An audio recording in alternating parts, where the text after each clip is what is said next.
Hello, I'm checking to make, I hope you guys are having an absolutely amazing day today. So today I'm knocking out the fifth and halfway through of this collection of Chronicles of Magnamund. This is Rite of Passage. It's from 2024. It's by, it's the halfway point at the fifth story in a 10. It's by John E. Murray. For you folks, it's 32 pages long. It took me about an hour last night for me to read roughly and that sort of thing. Here's the book.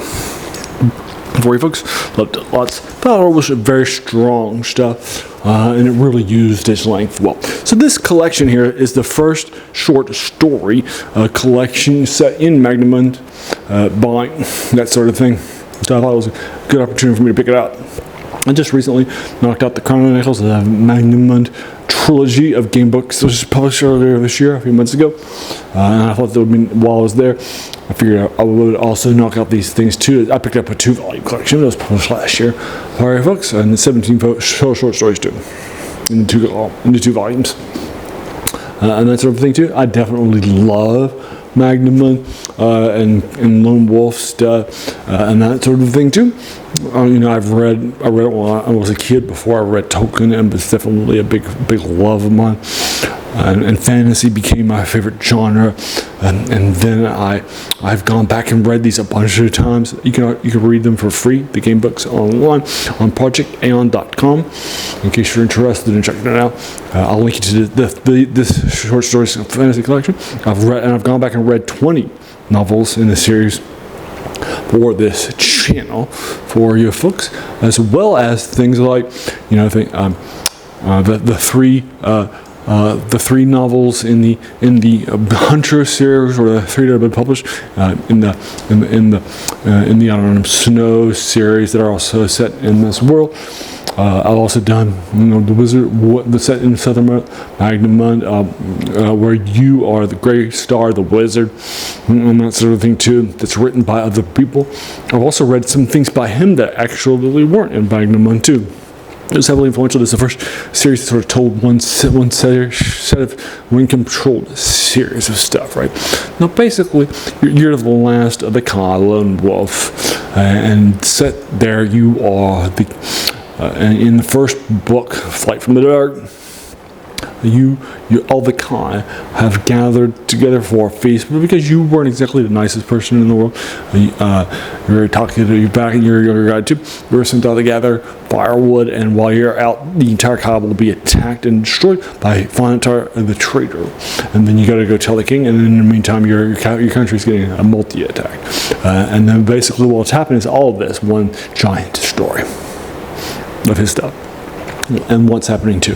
Now, basically, I feel that first of all, this is the longest one in the book by far. I definitely feel that it tells its length well. Also, this is the first one that isn't set during one of the Lone Wolf books, or while he's a character too, right?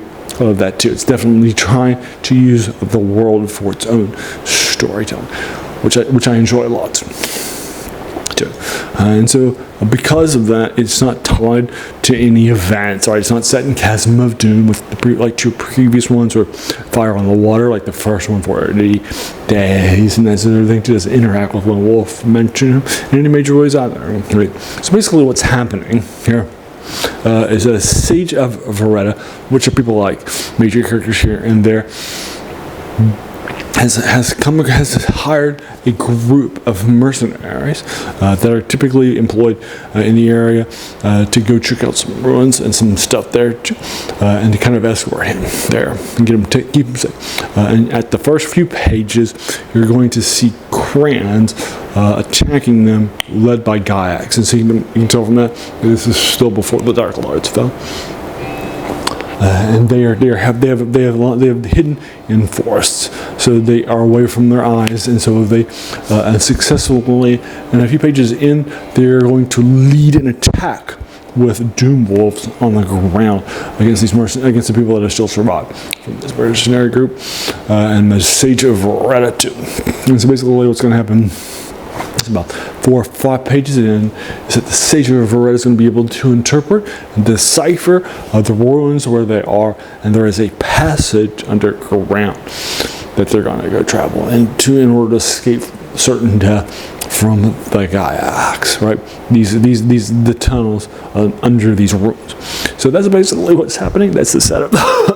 That sort of thing too. Loved it. I think they absolutely nailed it. I was about 11 pages from the end, and I was like about 40 pages in. I put it in. I was like, is this going to end soon? I hope not, because I'm definitely really enjoying this stuff. This pretty gripping stuff, right? And again, about an hour long. Loved it. Did some great stuff. Enjoyed it much last night.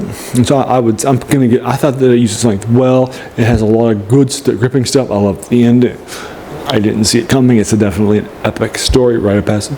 Now, right here is misspelled from R-I-T-E to R-I-G-H-T, just a heads up. But the emphasis here is on passage because it's underground.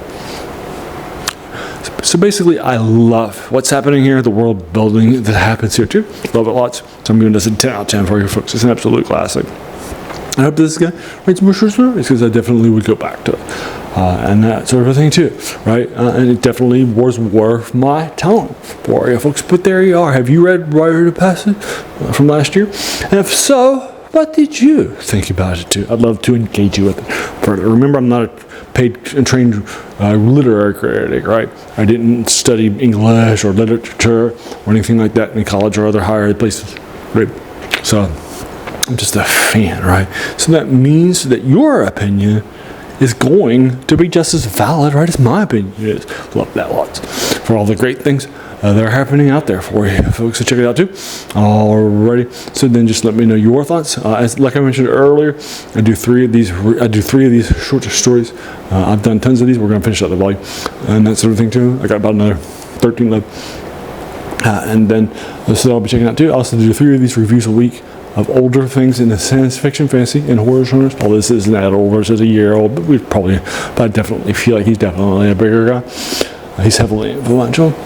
People still read his stuff today. They love it. And that sort of thing too. Definitely passed his death well. So check it out too. And then also I do on Wednesday I do older video game reviews too of things like the Fallout, Baldur's Gate series, that sort of thing too. So you can check it out too. On Saturday I do something called Serial Saturday, which is dedicated to the forgotten storytelling genres of stories. I've done Tarzan, Dick Tracy, stuff like that too. So a couple of Zoras, all the Zora stuff like that too, as well as things like Flash Gordon or Buck Rogers. So check that stuff out too. And on Monday, do older reviews of older RPGs or like Middle-earth role-playing. I did a review of it one day, or also war game things like Battle Decks. So check. Right now, I've done tons of Dungeons and Dragons modules and that sort of thing too. So check that out too. And then if those 7 older reviews a week sound like your cup of tea, then great. Welcome to the channel and have a seat. I think you'll enjoy your time here quite a bit, right? And while you're here, why not do all the YouTube stuff too? Like hit the subscribe button, the like button, and bell icon to notify us videos, and then share. Basically, share and watch is the key ways of growing the channel for you folks. Alrighty, so there you go for you folks. And so, as you can tell from all those older things, and even the title of the channel, it's the passion, right? The title is a quote by a French philosopher, Jacques Joubert, who said that the worst thing about new books was they kept us from reading the old books. So not that they're bad, they're not, right? But in our passion for new stuff, we've sometimes forgotten how great some of these older things are out there, right? And how we're standing on the shoulders of giants, right? Too. Check this out. So check out those giants. And I love me some Joe Deborah, right? And I've heard a bunch of other things like there too. Alrighty for you folks. So there you go. And so if you've made it all the way to the end of this video, I just want to thank you, because we all have so many things, right, that are happening in our lives, and we're pulled in so many different directions too, right? So like you, so this time with me, that's incredibly humbling, and I appreciate that so very, very much. So thanks again, and have an amazing day.